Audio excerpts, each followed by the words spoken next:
Estimados hermanos, bienvenidos a la clase de la escuela dominical correspondiente a la semana del 1 al 7 de noviembre. Nuestra clase se titula Una voz de alegría para los vivos y los muertos. Vamos a estar estudiando las secciones de doctrina y convenios del 125 al 128. Recuerden, hermanos, que estas clases ya se dieron, ya fueron vistas ya, pero como no había podido subir estos videos, los estoy subiendo, aunque sea con retraso, ya que la clase que di fue ya el final del libro, que son las secciones del 137 al 138, y pues era importante no dejar todas estas secciones inconclusas.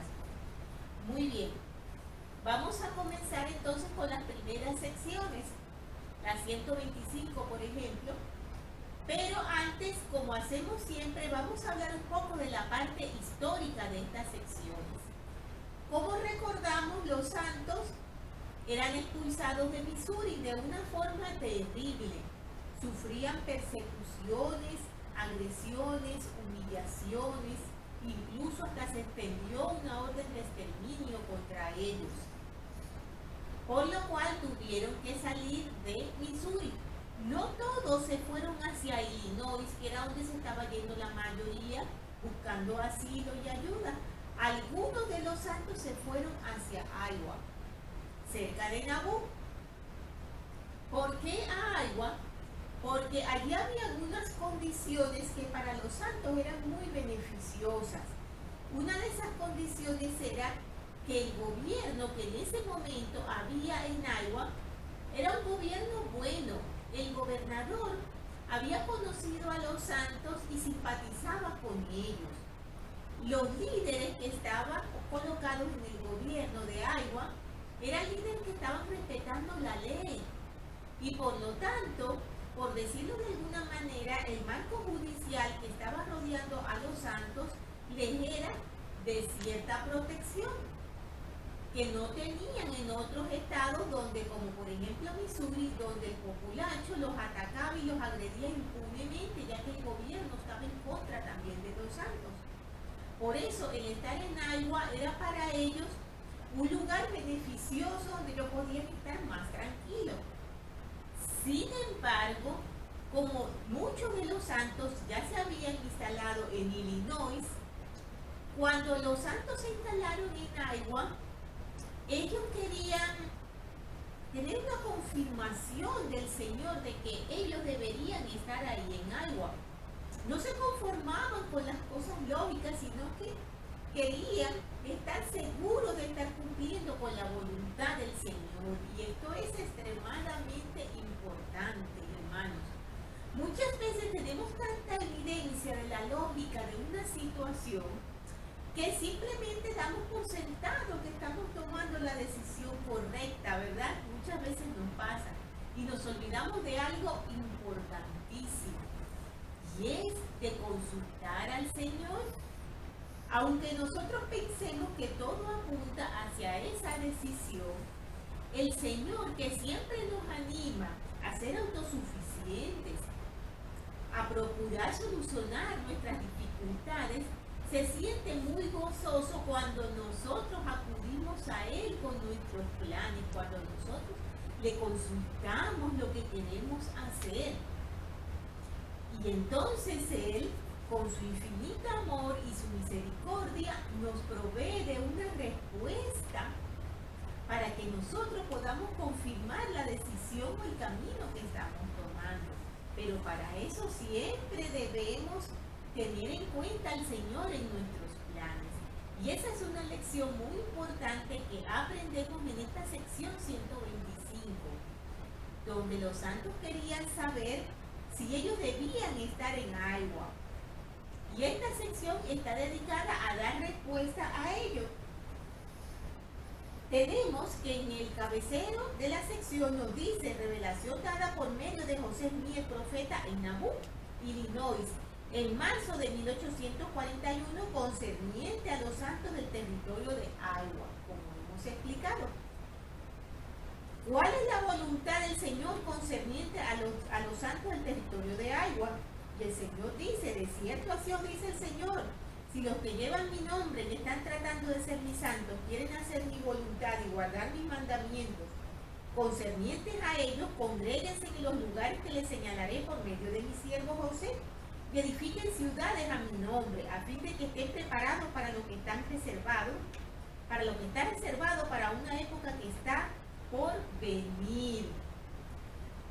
Ellos tomaron la decisión de consultar al Señor, como hemos mencionado, y esto es muy importante, hermano, porque cuando consultamos al Señor y lo hacemos con todo nuestro corazón, recibimos algo que es imprescindible en nuestras vidas, y es la revelación.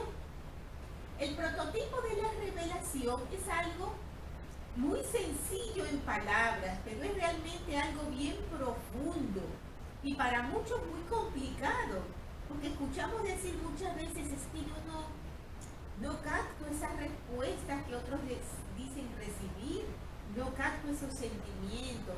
Puede hacerse, hermanos.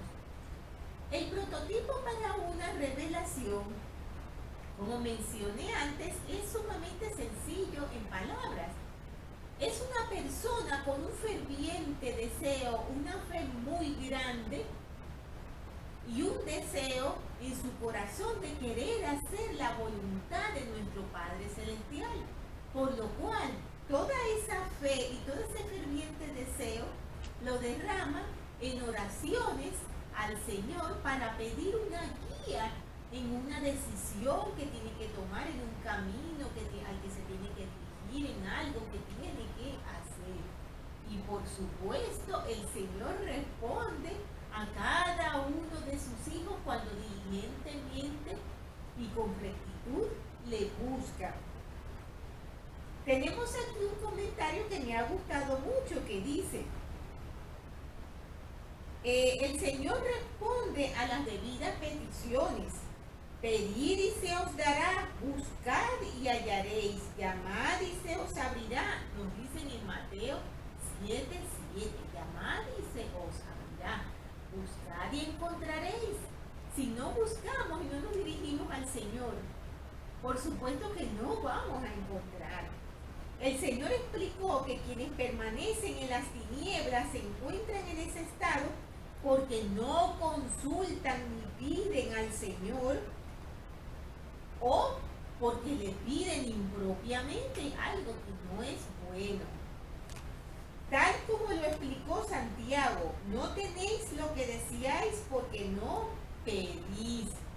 Santiago 4:2. Entonces, hermanos, en esa sección 125, que en verdad es muy cortita, tenemos esa importantísima lección, y es de siempre tener al Señor presente en nuestros planes, siempre consultarle. Continuando entonces con la siguiente sección, que es la 126, nos dice: revelación dada por medio de José Smith, el profeta, en la casa de Brigham Young en Nauvoo, Illinois, el 9 de julio de 1841. En ese tiempo Brigham Young era presidente del quórum de los 12 apóstoles. Vamos a ver, hermanos, esta revelación es muy hermosa y se relaciona con el presidente Brigham Young. El Señor le dice lo siguiente. Vamos a ver qué es lo que el Señor menciona en esta revelación antes de que la analicemos. Dice: querido y muy amado hermano Brigham Young, de cierto así te dice el Señor: Brigham, mi siervo, ya no te es requerido separarte de tu familia como en lo pasado, puesto tu ofrenda me es aceptable. He visto tu obra y tu afán en tus viajes por mi nombre. Por tanto, te mando enviar mi palabra a todas partes y velar especialmente por tu familia, desde ahora en adelante y para siempre. Esta sección es muy hermosa, hermanos, porque el Señor trae de regreso hacia Nauvoo a Brigham Young. Él se encontraba en uno de esos viajes que frecuentemente él hacía. Desde que Brigham Young conoció la iglesia, aún antes de ser bautizado, ya él participó en una misión. participación en la misión de Canadá. Y lo hizo con sus propios recursos y con sus propios esfuerzos. Él señala que tuvo que trabajar mucho, porque él debía asegurarse no solamente de tener para su sustento, sino también de que su familia lo tuviera. Y así fue siempre. Él trabajó fuertemente, se sostenía a sí mismo, ayudaba a su familia para que tuvieran un sustento e incluso ayudaba a la edificación del reino de Dios, ya que recordemos que la iglesia estaba en una situación bastante precaria económicamente. Era bastante difícil hacer las cosas por las constantes persecuciones y dificultades que tenía. Y Brigham Young fue un gran ejemplo de eso, de sacrificio. Él viajaba constantemente. No debe de haber sido nada fácil para su familia. Ahora que el Señor lo llamó, de regreso le dijo que él tomaba con mucho agrado esa ofrenda que él le había hecho de su tiempo y de su sacrificio. Y que ahora debía velar por su familia, lo cual es muy importante y nos hace pensar, hermanos, en esos sacrificios que a veces tenemos que hacer cuando estamos ayudando en la obra del Señor, y a veces se nos hace tan difícil, ¿verdad? Y decimos, no puedo, tengo que hacer esto con mi familia, no quiero asistir a esto. No es fácil, hermanos, lograr ese equilibrio. Sé que es complicado, lo es para todos, pero debemos esforzarnos al máximo para poder lograr cumplir lo que el Señor requiere de nosotros, ya que allí tenemos grandes bendiciones. Recordemos que Él no nos va a pedir cosas que sepa que Él sabe que nosotros no podemos hacer o que van a ser para nuestro perjuicio o el de nuestros seres queridos. El Señor jamás haría eso, al contrario. Él sabe muy bien todo lo que nosotros somos capaces de hacer. Brigham Young fue un gran ejemplo de eso. Él, aún estando bien ocupado en las cosas de la iglesia, él también velaba por su familia. Las dos cosas no están reñidas, hermano. No podemos excusarnos en las obligaciones de la iglesia para desatender a nuestros seres queridos, como tampoco podemos excusarnos en no edificar el reino de Dios, porque absolutamente todo nuestro tiempo tiene que ser dedicado únicamente a nuestra familia. Necesitamos hacer un equilibrio en ambas cosas y lo podemos hacer, como lo han hecho muchas personas, como lo hizo el presidente Brigham Young. El Señor nos mandó de regreso con una gran sabiduría. ¿Por qué? Porque Él sería el siguiente presidente de la iglesia cuando muriera el profeta José Smith, por lo cual el Señor lo llamó de regreso para presidir a los 12. Una misión muy importante que tenía el Señor para él. Hemos hablado entonces de sacrificio. En estos comentarios que nos hacen acerca de Brigham Young nos dice: a lo largo de su vida como miembro y apóstol, Brigham Young dio generosamente sin pensar en ganancia personal. Se mantuvo económicamente tanto en su país como en el extranjero, y su familia no dependió de nadie. Además, ayudó a financiar la obra con el producto de su propio trabajo a todos los lugares a los cuales iba. Brigham Young fue el vivo ejemplo del principio espiritual que enseñó el profeta José Smith. La religión que no requiere el sacrificio de todas las cosas no tiene suficiente poder para producir la fe necesaria para la vida y la salvación. Una gran lección tenemos también, hermanos, aquí en esta sección, en la que nos hablan del presidente Brigham Young. Tenemos la sección 127 y 128, hermanos, que son unas cartas muy especiales que escribió el profeta para dar instrucciones a los santos. Esas instrucciones eran importantísimas, hermanos. Era sobre el bautismo de los muertos. ¿Por qué el profeta daba esas instrucciones a través de cartas y no personalmente, como siempre lo hacía. Vamos a ver qué era lo que estaba ocurriendo en esos momentos. Como sabemos, los santos habían sido expulsados de Missouri. Estaban saliendo tan pronto como les era posible. El profeta era duramente perseguido y su vida estaba en grave peligro. Y tuvo que resguardarse, o más bien podemos decir, esconderse en la casa del padre de John Taylor. Y estando allí, escondido, fue donde él recibió estas cartas, recibió esta revelación que él convirtió en unas cartas que dirigió a los santos. Como hemos mencionado, estas cartas trataban acerca del bautismo de los muertos y las instrucciones que daba el Señor. La primera vez que el profeta habló acerca de este tema del bautismo de los muertos fue en un funeral de un hermano que había fallecido y el profeta discursó. Entonces, cuando él habló acerca del bautismo por los muertos, desde luego los santos quedaron sorprendidos. Eran muchas las preguntas y las incógnitas que habían con respecto a esto. ¿Qué pasaría con nuestros seres queridos que murieron sin conocer el Evangelio? ¿Cómo queda esa situación?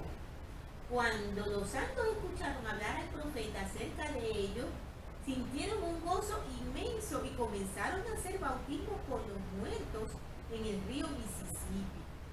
Pero no estaban siguiendo el orden debido, por lo cual el Señor indicó al profeta que debía paralizarse esto, que no tenían que continuar haciéndolo de esa manera, ya que eso tenía que hacerse en su casa. ¿Y cuál es su casa? El templo. Debían construir un templo para poder realizar el bautismo por los muertos de la forma adecuada, además de seguir instrucciones precisas que el Señor le iba a dar y que están contenidas en estas secciones 127 y 128. Aparte de esto, estaba ocurriendo algo muy fuerte y fue que en Missouri hubo un atentado contra el gobernador Boggs.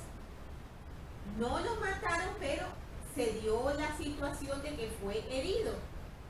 Evidentemente, por el hecho de que los santos habían tenido todas esas desavenencias con el estado de Missouri, con muchas personas allí, con el gobierno, se convirtieron evidentemente en los primeros sospechosos. En Missouri quedaba un hermano que se llamaba Orrin Porter, que era un muy buen amigo del profeta, y él desde un principio estuvo con él en muchas cosas. Valientemente el hermano Porter decidió quedarse en Missouri para asegurarse de que todos los miembros salieran seguros de allí.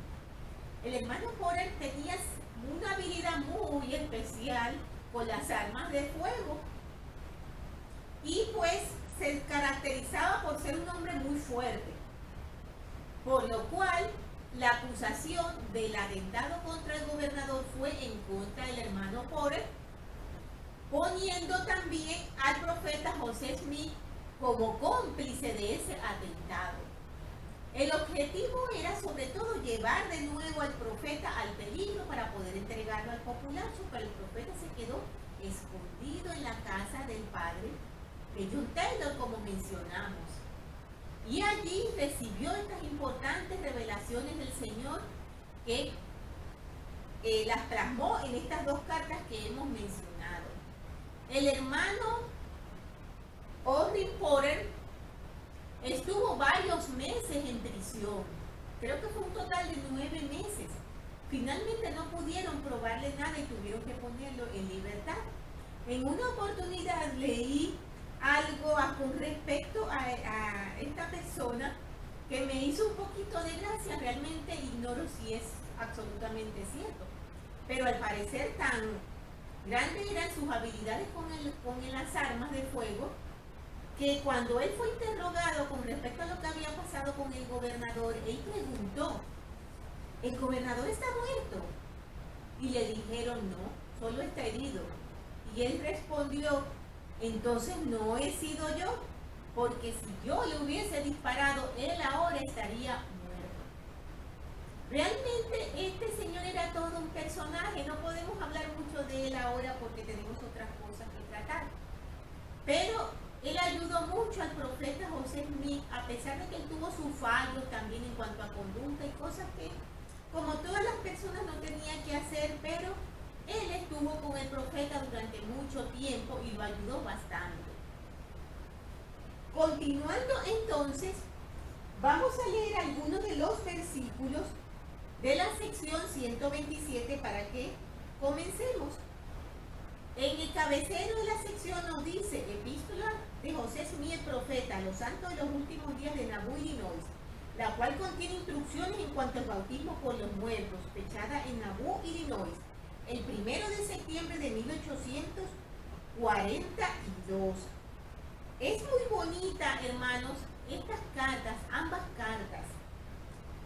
Aquí en los primeros versículos, el profeta habla de una forma muy personal acerca de lo que él siente, de la persecución que él sufre, de las causas por las cuales a él los persiguen.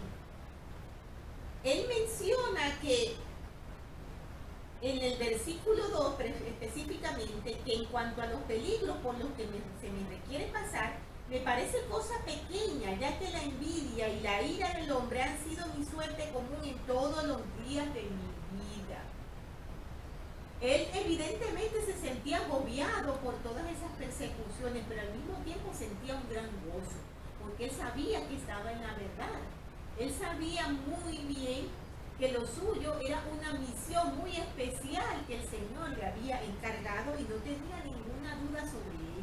Yo les recomiendo que lean con detenimiento esos primeros versículos que son tan hermosos.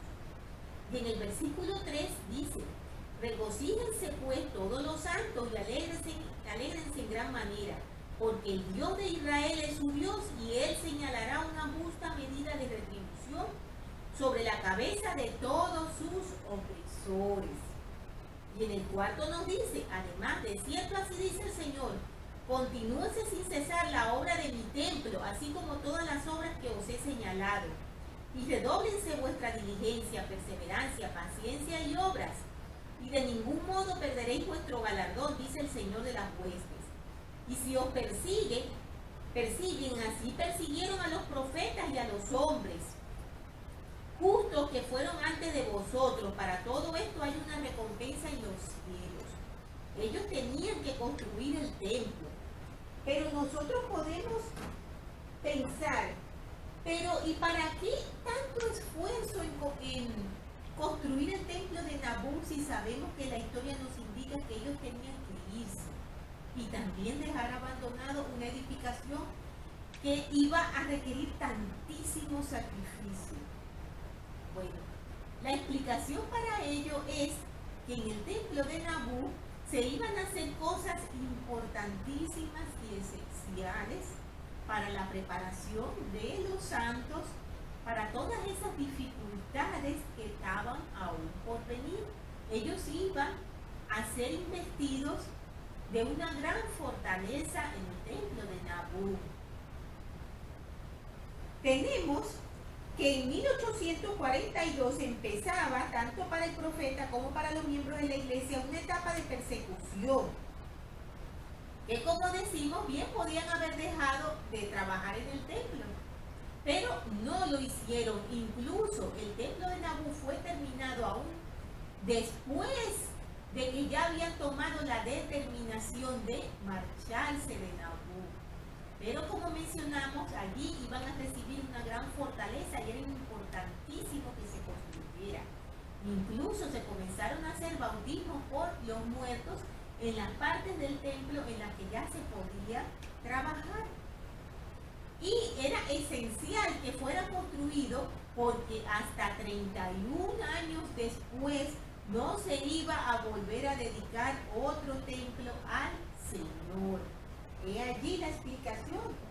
de que el Señor tuviera que apremiarles tanto, de que se apuraran, de que se pusieran manos a la obra con el templo, a pesar de que iban a tener que abandonarlo. En el 5 nos dice, y además os declaro unas palabras referentes al bautismo por los muertos. De cierto así os dice el Señor concerniente a vuestros muertos. Al bautizarse alguno de vosotros por vuestros muertos, esté presente un registrador, para que sea testigo ocular de vuestros bautismos, y oiga él con sus oídos para que testifiquen de una verdad, dice el Señor, a fin de que todo lo que registréis sea registrado en los cielos, y lo que atéis en la tierra sea atado en los cielos, lo que desatéis en la tierra sea desatado en los cielos. Eso no se estaba haciendo, hermanos, cuando se hacía en el río Mississippi. Evidentemente no tenían la instrucción. Por eso el Señor paró esos procedimientos que estaban haciendo, esas ordenanzas allí, y les dijo que debían esperar a ir al templo. Porque estoy a punto de restaurar en la tierra muchas cosas pertenecientes al sacerdocio, dice el Señor de las huestes. ¿Qué cosas se iban a restaurar, hermanos? Una de esas cosas era el matrimonio eterno. Como mencionamos, en el templo de Nabú se recibieron cosas muy importantes. Durante la etapa de Nabú, el Señor otorgó conocimientos y llaves para el casamiento temporal y eterno. De esto tenemos en Doctrinas y Convenios 132. Y en los templos se hacían ordenanzas muy sagradas, investiduras y bautismos por los muertos. Y de esto tenemos información aquí en las secciones del 124 al 128. Entonces nos dice, además, guárdense en orden todos los registros para que se depositen en los archivos de mi santo templo, a fin de que se guarden en memoria de generación en generación, dice el Señor de los ejércitos. No solamente debía haber un registrador, sino que esos escritos, esos archivos tenían que estar muy bien guardados y resguardados para siempre. Y se debían guardar en memoria de generación en generación, dice el Señor de los ejércitos, por lo cual era importantísimo que fueran registrados. En la sección 128 tenemos más información acerca de esto del bautismo de los muertos. Y nos dice, vamos a ver, epístola de José Smith, profeta de la Iglesia de Jesucristo de los Santos de los Últimos Días, que contiene instrucciones adicionales sobre el bautismo por los muertos, fechado en Nabú, Illinois, el 6 de septiembre de 1842. Como hemos mencionado, eran dos cartas, esta es la segunda carta. Tenemos que en el versículo 3 dice, ahora a este respecto, sería muy difícil que un solo registrador estuviera presente en todo momento. Recordemos que en la carta anterior el Señor daba indicaciones de que debería haber un registrador que fuera un testigo ocular para poder registrar todos los acontecimientos perfectamente. Pero evidentemente era imposible de que fuese una sola persona absolutamente para toda la iglesia. Por lo cual el Señor estableció que debían haber registradores locales, en cada ciudad, en cada barrio. Estos registradores iban a ocuparse de ser testigos oculares, de hacer los registros respectivos. Y a su vez debían rendir informe de todos estos registros al registrador principal, debiendo haber tomado notas muy precisas de todos los bautismos que se habían hecho y de todas las ordenanzas. Entonces nos dice en el versículo 4, haya un registrador general a quien se entreguen todos estos registros, como hemos mencionado, y dan aún mucho más detalles acerca de ello, que yo les recomiendo que lo lean. En términos generales, fue lo que envió el Señor, un registrador general y varios registradores locales. En el 6 nos dice, quiero que recordéis que Juan el Revelador estaba considerando precisamente este tema referente a los muertos, cuando lo declaró como está escrito en Apocalipsis, capítulo 20, versículo 12. Y vi a los muertos grandes y pequeños de pie ante Dios, y los libros fueron abiertos y otro libro fue abierto, el cual es el libro de la vida. Y fueron juzgados los muertos por las cosas que estaban escritas en los libros según sus obras. Veréis por este pasaje que los libros fueron abiertos y que se abrió otro libro, que es el libro de la vida. Pero los muertos fueron juzgados por las cosas que estaban escritas en los libros según sus obras. Por consiguiente, los libros mencionados deben ser los que contenían el relato de sus obras y se refieren a los registros que se llevan en la tierra. Por eso era importantísimo que se lleven esos registros. Y el libro, que era el de la vida, es el registro que se lleva en los cielos. Así que el principio concuerda expresamente con la doctrina, que se os mande la revelación contenida en la carta que os escribí antes de salir de casa. Que todo lo que registréis queda registrado en los cielos. Ahora, la naturaleza de esta ordenanza consiste en el poder de sacerdocio por la revelación de Jesucristo, mediante el cual se concede que lo que atéis en la tierra sea atado en los cielos, y lo que desatéis en la tierra sea desatado en los cielos. En otras palabras, tomando otro punto de vista de la traducción, aquello que registréis en la tierra va a ser también registrado en los cielos, y lo que no esté registrado aquí en la tierra tampoco va a estar registrado en los cielos. Por eso el celo que mostró el Señor de que esos registros fueran hechos ordenadamente y fueran guardados de generación en generación.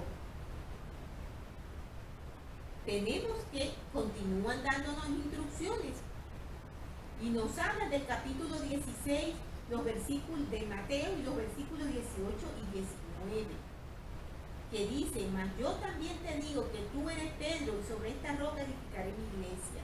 Las puertas del infierno no prevalecerán contra ella, y a ti te daré las llaves del reino de los cielos, y todo lo que ates en la tierra será atado en los cielos, y todo lo que desates en la tierra será desatado en los cielos. De aquí la importantísima misión que tenían los santos de construir ese templo, de que esas llaves hubieran sido restauradas, de poder hacer todas estas ordenanzas. En el 12 nos habla, aquí, gloria y honra, inmortalidad y vida eterna. La ordenanza del bautismo en el agua, de el ser sumergidos en ella, a fin de que sea a semejanza de los muertos, para que un principio concuerde con el otro. Al ser sumergidos en el agua y salir de ella, es a semejanza de la resurrección de los muertos. Sabemos, hermanos, que cuando nos bautizan somos sumergidos. Incluso nos mencionan que absolutamente ninguna parte de nuestro cuerpo puede salir a la superficie, sino que nuestro cuerpo completo debe ser sumergido completamente, a semejanza de nuestra muerte. Y al salir del agua, nuestra resurrección, como nos dice aquí, es la semejanza de la resurrección de los muertos que salen de su sepulcro. De modo que se instituyó esta ordenanza para establecer una relación con la ordenanza del bautismo por los muertos, siendo a semejanza de ellos.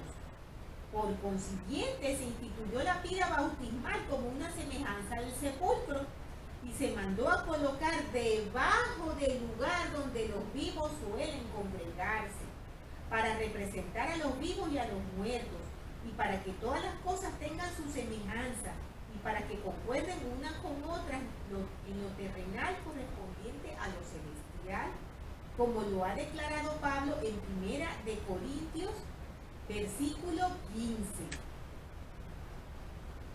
Entonces nos dice: y ahora, mis queridos hermanos y hermanas, nos hablan de algo bien importante, porque quizás cuando no tenemos suficiente conocimiento, hermanos, o cuando no le hemos dado la importancia de vida a todo este tema del bautismo por los muertos, de la historia familiar, quizás pensemos que es algo opcional, o quizás pensemos, ¿podemos hacerlo o no podemos hacerlo? No es algo que sea obligatorio, porque a la final solo se benefician ellos, estamos haciendo ordenanzas por ellos. Eso no nos afecta a nosotros en nada, nos afecta y de una manera, hermanos, decisiva. decisiva para nuestra salvación. Lo dice el Señor claramente en estos versículos. Cuando nosotros hacemos esas obras, no solamente les bendecimos a ellos por la oportunidad de progresar espiritualmente en el mundo de los espíritus, también nos bendecimos a nosotros mismos. Vamos a escuchar las palabras del Señor que dice: y ahora, mis queridos hermanos y hermanas, permítanme aseguraros que estos son principios referentes a los muertos y a los vivos que no se pueden desatender en lo que atañen a nuestra salvación, porque su salvación es necesaria y esencial para la nuestra, como dice Pablo tocante a los padres, que ellos sin nosotros no pueden ser perfeccionados, ni tampoco podemos nosotros ser perfeccionados sin nuestros muertos. Muy, muy, muy importante esto de lo que hemos hablado, hermanos, y que no podemos olvidarnos de ninguna manera ni pensar que podemos desatender estas obligaciones. En cuanto a estas cosas que hablábamos acerca del bautismo, tenemos que el presidente Joseph Fielding enseñó lo siguiente: el Señor ha puesto en los templos la pila bautismal debajo de los cimientos, o sea, debajo del nivel del suelo o superficie de la tierra. Y esto es simbólico, dado que los muertos están en sus tumbas y nosotros trabajamos por los muertos al efectuar los bautismos por ellos. Además, el bautismo también simboliza la muerte y la resurrección. De hecho, es virtualmente una resurrección de la vida de pecado o de la muerte espiritual a la vida espiritual. Sobre esto tenemos en Doctrinas y Convenios 29, versículos del 41 al 45. Por lo tanto, una vez que los muertos han recibido esta ordenanza que se ha efectuado por ellos, se considera que son llevados de nuevo a la presencia de Dios, tal como esta doctrina se aplica a los vivientes. El simbolismo de la pila bautismal también tiene sentido para los vivientes. Pablo enseñó que la persona debe dar muerte al hombre carnal pecaminoso, es decir, darle fin y convertirlo en una persona nueva, como nos dicen en Romanos 6, del 1 al 7. Este viejo hombre del pecado, Romanos 6, 6, es sepultado en la pila bautismal a semejanza de la tumba, y la persona espiritual recién nacida sale de una inmersión total en el agua a semejanza del nacimiento en el mundo. Podemos ver sobre esto en Moisés 6, del 59 al 60, en cuanto al comentario sobre estos simbolismos del bautismo. Entonces, hemos hablado acerca de lo esencial que es para nosotros y podemos preguntarnos, ¿por qué es el bautismo por los muertos un principio tan importante del Evangelio? ¿Por qué decimos que es esencial para nosotros? Porque es obligatorio y no una opción que nosotros tenemos que efectuar en nuestras vidas. Tenemos que el bautismo por los muertos servirá para evitar que la tierra sea herida con una maldición, según lo explica el Señor. No se trata solamente del asunto del bautismo por los muertos. Esto es bien importante, hermanos, porque cuando hablamos de la historia familiar, parece ser que siempre nos enfocamos únicamente en el bautismo por los muertos, únicamente en la obra vicaria.